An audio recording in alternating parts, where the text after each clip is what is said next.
ಎಲ್ಲರಿಗೂ ನಮಸ್ಕಾರ ಸ್ನೇಹಿತರೆ. ತಿರುಕನನ್ನು ಸಹ ಕುಬೇರನಾಗಿ ಮಾಡುವ ತುಳಸಿಯ ಒಣಕಡ್ಡಿಯ ರಹಸ್ಯ ಇದು. ನಮ್ಮ ಹಿಂದೂ ಧರ್ಮದಲ್ಲಿ ತುಳಸಿ ಸಸಿಗೆ ವಿಶೇಷವಾದ ಸ್ಥಾನಮಾನ ನೀಡಲಾಗಿದೆ. ಮನೆಯಲ್ಲಿ ಏನಿಲ್ಲವೆಂದರೂ ತುಳಸಿ ಗಿಡ ಇರಲೇಬೇಕು. ಗುಡಿಗೆ ಗೋಪುರ ಎಷ್ಟು ಮುಖ್ಯವೋ ಹಾಗೆಯೇ ಮನೆಗೆ ತುಳಸಿ ಗಿಡ ಬಹುಮುಖ್ಯ.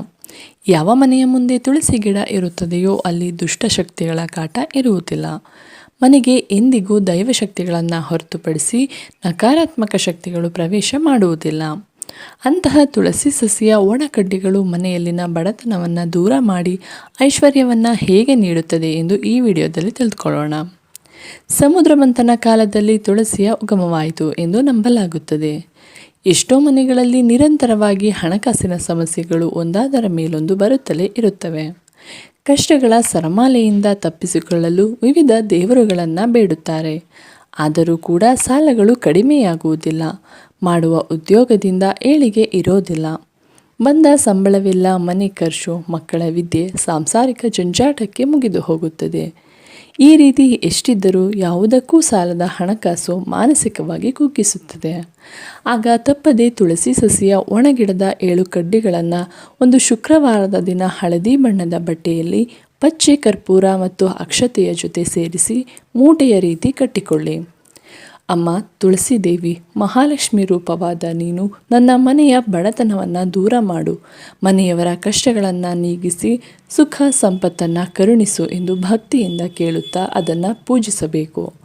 ಪೂಜೆ ಆದ ಅರ್ಧ ಗಂಟೆಯ ನಂತರ ತುಳಸಿ ಕಡ್ಡಿಗಳನ್ನು ಹಾಕಿ ಕಟ್ಟಿದ ಮೂಟೆಯನ್ನು ನಿಮ್ಮ ಮನೆಯ ಬಾಗಿಲಿನ ಮೇಲೆ ಕಟ್ಟಬೇಕು. ಪ್ರತಿದಿನ ಈ ಮೂಟೆಯ ಕೆಳಗೆ ಮನೆ ಸದಸ್ಯರು ಓಡಾಡುವ ಕಾರಣದಿಂದ ಲಕ್ಷ್ಮೀ ದೇವಿಯ ಜೊತೆ ತುಳಸಿ ದೇವಿಯ ಅನುಗ್ರಹ ಸಿಗುತ್ತದೆ. ನಿಂತ ಕಾರ್ಯಗಳಲ್ಲಿ ಯಶಸ್ಸು ಸಿಗುತ್ತದೆ. ಬರಬೇಕಾದ ದುಡ್ಡು ಕೈ ಸೇರುವುದರ ಜೊತೆಗೆ ನಿರಂತರವಾಗಿ ಧನಲಾಭ ಪ್ರಾಪ್ತಿಯಾಗುತ್ತದೆ. ಬಂಗಾರವನ್ನೇನಾದರೂ ಗಿರವಿ ಇಟ್ಟಿದ್ದರೆ ಈ ಉಪಾಯದಿಂದ ಬಂಗಾರ ಬೇಗನೆ ಮನೆಗೆ ಬರುತ್ತದೆ. ಇರುವ ಸಂಪತ್ತಿನ ಜೊತೆ ಮತ್ತಷ್ಟು ಸಂಪತ್ತನ್ನು ಗಳಿಸಲು ಸಾಕ್ಷಾತ್ ಮಹಾಲಕ್ಷ್ಮಿಯ ಜೊತೆ ತುಳಸಿ ಮಾತೆಯು ನಿಮಗೆ ಅನುಗ್ರಹವನ್ನು ನೀಡುತ್ತಾರೆ. ಇನ್ನು ವಾರ ಒಪ್ಪತ್ತು ಅಂತ ಬಂದಾಗ ಮಹಿಳೆಯರು ಮಹಾಲಕ್ಷ್ಮಿ ಪೂಜೆಯನ್ನು ಬಹಳ ಆಸೆಯಿಂದ ಮಾಡುತ್ತಾರೆ. ಎಲ್ಲರಿಗೂ ಮನೆ ಅಭಿವೃದ್ಧಿಯಾಗಬೇಕು, ಮನೆಯ ಯಜಮಾನ ಶ್ರೀಮಂತನಾಗಬೇಕು, ಸಮಾಜದಲ್ಲಿ ಎಲ್ಲರೂ ಅವರಿಗೆ ಗೌರವವನ್ನು ನೀಡಬೇಕು ಎಂಬ ಆಸೆ ಇರುತ್ತದೆ. ಆದರೆ ಮಾಡುವ ವ್ಯಾಪಾರದಲ್ಲಿ ಯಾವುದೇ ಯಶಸ್ಸಿಲ್ಲದೆ, ಹಣಕಾಸಿನ ಲಾಭವಿಲ್ಲದೆ ಮನೆಯ ಯಜಮಾನ ಸದಾ ಹಣದ ಯೋಚನೆಯಲ್ಲೇ ಇರುತ್ತಾರೆ. ಅಂತಹ ಮನೆಯಲ್ಲಿ ತುಳಸಿ ಒಣಕಡ್ಡಿಗಳನ್ನು ಸ್ವಲ್ಪ ಕಾಲ ನೀರಿನಲ್ಲಿ ನೆನೆಸಿ ಆ ನೀರನ್ನು ಮನೆಯ ಎಲ್ಲ ಗೋಡೆಗಳಿಗೂ ಪ್ರೋಕ್ಷಣೆ ಮಾಡಬೇಕು. ಈ ಉಪಾಯವನ್ನು ವಾರಕ್ಕೆ 1 ಸಲವಾದರೂ ಮಾಡುತ್ತಾ ಬಂದರೆ ಮನೆಯಲ್ಲಿನ ಎಲ್ಲ ನೆಗೆಟಿವ್ ಶಕ್ತಿ ಹೊರಹೋಗುತ್ತದೆ. ಮಹಾಲಕ್ಷ್ಮಿಯ ದಿನವಾದ ಶುಕ್ರವಾರ ತುಳಸಿ ಕಡ್ಡಿಯ ನೀರನ್ನು ಮನೆಯಲ್ಲಿ ಚೆಲ್ಲುವುದರಿಂದ ಮನಸ್ಸಿಗೆ ನೆಮ್ಮದಿ ಸಿಗುತ್ತದೆ.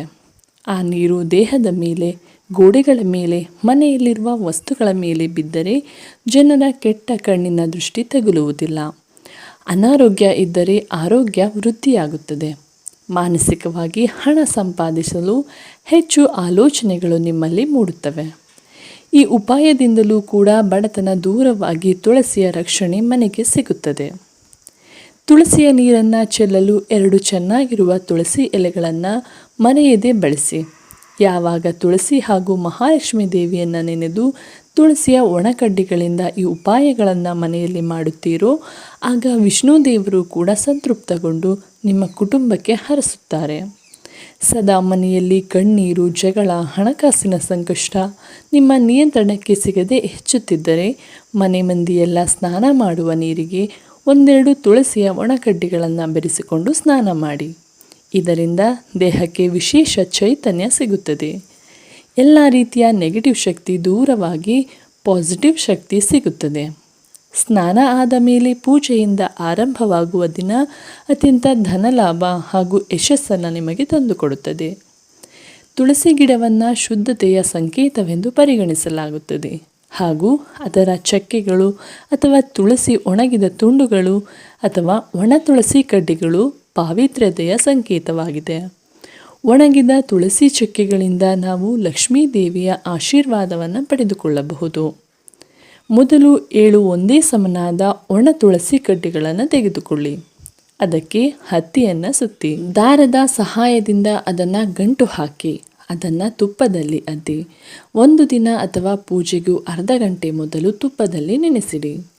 ಒಂದು ಬೆಳ್ಳಿ ಅಥವಾ ಹಿತ್ತಾಳೆ ಅಥವಾ ತಾಮ್ರದ ತಟ್ಟೆಯ ಮೇಲೆ ಅರಿಶಿನ ಕುಂಕುಮ ಹಚ್ಚಿ ಇದರ ಮೇಲೆ ವೀಳ್ಯದೆಲೆಯನ್ನಿಟ್ಟು ಅದರ ಮೇಲೆ ಅಕ್ಷತೆಯನ್ನು ಹಾಕಿ ಮಣ್ಣಿನ ದೀಪವನ್ನು ಇಟ್ಟು ಅದಕ್ಕೆ ತುಪ್ಪವನ್ನು ಹಾಕಿ ತುಪ್ಪದಲ್ಲಿ ನೆನೆಸಿಟ್ಟ ಒಣಗಿದ ತುಳಸಿ ಕಡ್ಡಿಗಳನ್ನು ದೀಪದಲ್ಲಿ ಇಟ್ಟು ತಟ್ಟೆಯನ್ನು ಹೂವಿನಿಂದ ಚೆನ್ನಾಗಿ ಅಲಂಕಾರ ಮಾಡಿ ದೀಪವನ್ನು ಬೆಳಗಿಸಿ.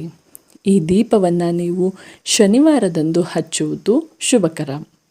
ಬೇಕಾದರೆ ಪ್ರತಿನಿತ್ಯವೂ ಹಚ್ಚಿಡಬಹುದು. ಅದರಲ್ಲೂ ಇದನ್ನು ಮುಸ್ಸಂಜೆ ಅಥವಾ ಬ್ರಾಹ್ಮಿ ಮುಹೂರ್ತದಲ್ಲಿ ಮನೆಯ ದೇವರ ಕೋಣೆಯಲ್ಲಿ ಅಥವಾ ವಿಷ್ಣು, ಲಕ್ಷ್ಮಿ, ವೆಂಕಟೇಶ್ವರ ಸ್ವಾಮಿ, ರಾಮನ ದೇವಸ್ಥಾನಗಳಲ್ಲಿ ಹಚ್ಚಿಡಬಹುದು. ತುಳಸಿಯ ಕಡ್ಡಿಗಳನ್ನೇ ದೀಪದ ಬತ್ತಿಯಂತೆ ದೀಪದಲ್ಲಿಟ್ಟು ಬೆಳಗಿಸಿದರೆ ಬಡತನ ದೂರವಾಗುತ್ತದೆ. ಹಣಕಾಸಿನ ಬ್ಲಾಕೇಜ್ಗಳು ಕಳೆದು ಅದೃಷ್ಟ ಚೆನ್ನಾಗಿ ಕೂಡಿ ಬರುತ್ತದೆ. ಇನ್ನು ನಮ್ಮ ಕೈನಲ್ಲಿ ಜೀವನ ನಡೆಸಲು ಆಗುವುದೇ ಇಲ್ಲ ಎನ್ನುವವರು ಕೂಡ ಈ ಒಂದು ದೀಪಾರಾಧನೆಯನ್ನು ಶ್ರದ್ಧೆ ಭಕ್ತಿಯಿಂದ ಆಚರಿಸಿ ನೋಡಿ. ಕೆಲವೇ ವಾರಗಳಲ್ಲಿ ಮನೆಯಲ್ಲಿ ಸಿರಿ ಸಂಪದ ಐಶ್ವರ್ಯ ತುಂಬಿ ತುಳುಕುತ್ತದೆ.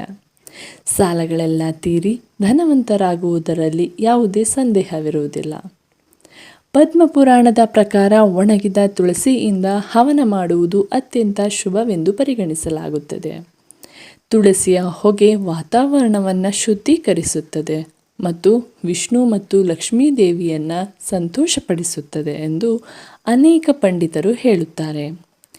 ಈ ಹೊಗೆ ತಲುಪುವ ಪ್ರದೇಶದಲ್ಲಿ ಸಕಾರಾತ್ಮಕ ಶಕ್ತಿ ಹೆಚ್ಚಾಗುತ್ತದೆ. ಅಲ್ಲಿ ನೆಲೆಸಿರುವ ನಕಾರಾತ್ಮಕ ಶಕ್ತಿಗಳು ಕಣ್ಮರೆಯಾಗುತ್ತದೆ. ಆದ್ದರಿಂದ ಮನೆಯಲ್ಲಿ ಧೂಪ ಹಾಕುವಾಗ ಮರೆಯದೆ 1-2 ತುಳಸಿಯ ಒಣಗಿದ ಕಡ್ಡಿಗಳನ್ನು ಹಾಕಿ ಆ ಹೊಗೆಯನ್ನು ಮನೆಯ ಎಲ್ಲ ಮೂಲೆಗೂ ತೋರಿಸಿ. ಒಣಗಿದ ತುಳಸಿ ಗಿಡವನ್ನು ಕಸಕ್ಕೆ ಹಾಕುವ ಬದಲು ಅದನ್ನು ನುಣ್ಣಗೆ ಪುಡಿ ಮಾಡಿ ದೇವರನ್ನು ಪೂಜಿಸುವಂತಹ ಸಂದರ್ಭದಲ್ಲಿ ನಿಮ್ಮ ಹಣೆಯ ಮೇಲೆ ಶ್ರೀಗಂಧದ ತಿಲಕದಂತೆ ಹಚ್ಚಿಕೊಳ್ಳಬಹುದು. ಒಣಗಿದ ತುಳಸಿ ಗಿಡದ ಪುಡಿಯನ್ನು ನಾವು ಹಣೆಯ ಮೇಲೆ ತಿಲಕದಂತೆ ಹಚ್ಚಿಕೊಳ್ಳುವುದರಿಂದ ಅದು ಮಾನಸಿಕ ಶಾಂತಿಯನ್ನು ನೀಡುತ್ತದೆ, ಭಕ್ತಿಯನ್ನು ಕೂಡ ಹೆಚ್ಚಿಸುತ್ತದೆ. ಇದನ್ನು ಧಾರ್ಮಿಕ ದೃಷ್ಟಿಕೋನದಿಂದ ಶುಭವೆಂದು ಹೇಳಲಾಗುತ್ತದೆ. ದುಡ್ಡು ಇಡುವ ಜಾಗದಲ್ಲಿ ತುಳಸಿಯ ಎಲೆ ಹಾಗೂ ಕಡ್ಡಿಗಳನ್ನು ಇಡುವುದರಿಂದ ಧನಾಕರ್ಷಣೆಯಾಗುತ್ತದೆ. ಮನೆಯಲ್ಲಿ ಎಂದಿಗೂ ಹಣಕಾಸಿನ ಕೊರತೆ ಇರುವುದಿಲ್ಲ. ಮನೆಗೆ ಸದಾ ರಕ್ಷಣೆ ನೀಡುವ ಮಹಾಲಕ್ಷ್ಮಿ ಶಾಶ್ವತವಾಗಿ ಮನೆಯಲ್ಲಿ ನೆಲೆಸುವಂತೆ ಮಾಡುವ ತುಳಸಿಯ ಈ ಉಪಾಯಗಳು ನಿಮಗೆ ಇಷ್ಟವಾಗಿದ್ದರೆ ಮೊದಲು ವಿಡಿಯೋಗೆ ಒಂದು ಲೈಕ್ ಮಾಡಿ, ಹಾಗೆ ನಮ್ಮ ಯೂಟ್ಯೂಬ್ ಚಾನಲ್ಗೆ ಸಬ್ಸ್ಕ್ರೈಬ್ ಆಗಿ. ನಿಮ್ಮ ಸ್ನೇಹಿತರಿಗೆ ಈ ವಿಡಿಯೋವನ್ನು ಶೇರ್ ಮಾಡಿ. ಎಲ್ಲರಿಗೂ ಧನ್ಯವಾದಗಳು.